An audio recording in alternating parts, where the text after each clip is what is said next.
ভাই ওই ওই দোস্ত তুমি তো বাল বড় লোক হয়ে গেছো গা, তোমার তো দেখাই যায় না। আমি আর কয় টাকার মালিক দোস্ত? আরে দোস্ত কথা রাখো, তুমি কেমনে বড় লোক হইলা বুঝলাম না দোস্ত। এই আর একদিনকেই তো তুমি মাসে রুটি যায় খাইছে। এই দুঃখের কথা আর করো না দোস্ত, একটা জটিল একটা রহস্য। যাই গো দোস্ত, আমারও তো টিয়া পয়সার লোভ নাই। টেহার লোভ নাই এমন লোক আর দুনিয়ায় পাইলাম না। সবাই এরকম কথা কয়, কিন্তু লোভ কিন্তু সবারই আছে।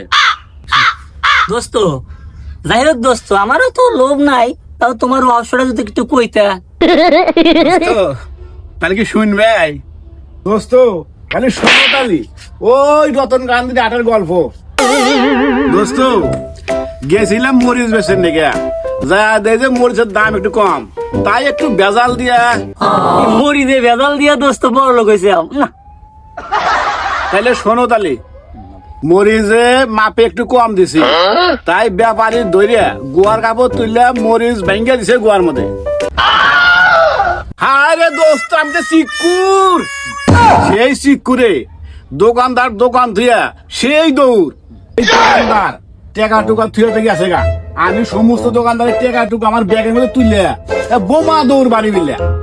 দোস্ত সেই থেকে আমি বড় লোক। এটা হলো আমার বড় লোক আর গল্প।